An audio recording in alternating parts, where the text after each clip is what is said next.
అందుకని ఆయన గౌరవార్థం అమరజీవి ఈ జలధార కార్యక్రమానికి ఎవరి పేరు పెట్టాలి, ఏం పేరు పెట్టాలి చాలాసార్లు ఆలోచించిన తర్వాత ఆ మహానుభావుడికి మించిన పేరు ఏది రాలేదు.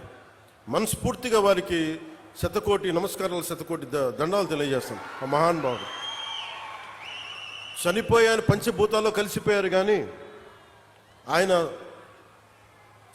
ఆత్మ శక్తి ఇక్కడే తిరుగుతూ ఉంటుంది.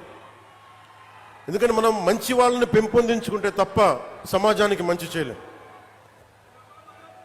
మీరు ఎవరిని ఆరాధిస్తారో మీరు వాళ్ళలా తయారవుతారు. నేను పొట్టి శ్రీరాములు ఆరాధించాను, ఒక బూర్గుల రామకృష్ణారావును ఆరాధించాను, ఒక చంద్రశేఖర్ ఆజాద్ను ఆరాధించాను. నేను క్రిమినల్స్ని ఆరాధించలా, దోపిడీ చేసేవాళ్ళని, దగా చేసేవాళ్ళని నేను ఆరాధించలా, హక్కుల కోసం పోరాడే వాళ్ళని ఆరాధించాను.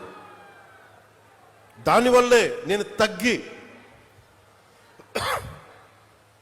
10 సంవత్సరాలు పార్టీ పెట్టి నేను తగ్గి,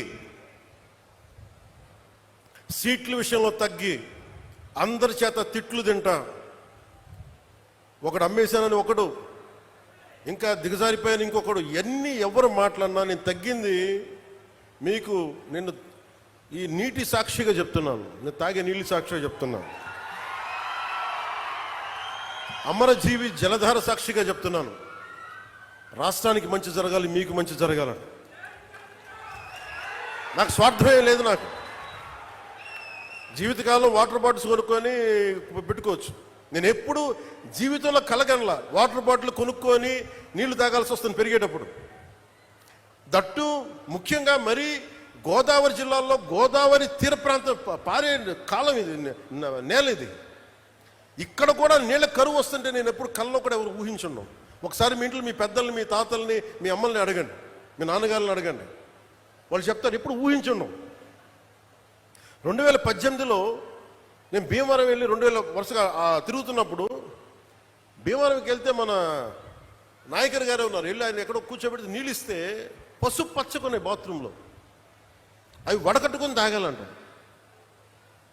నా తల తిరిగిపోయింది. నాకు ఏమైపోయినాయి అంటే భూగర్భ జలాలు కలుషితం అయిపోయినాయి.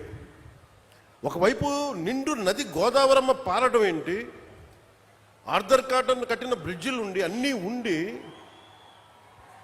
ఈ ఆక్వా పొల్యూషన్కి మొత్తం భూగర్భ జలాలు కలుషితం అయిపోయినాయి అంటే నవ్వాలా ఏడవాలా నాకు అర్థం కాల. అదే మీరు చూడండి, ఈ రోజున దాదాపు 3,500 కోట్ల రూపాయలతోటి దాదాపు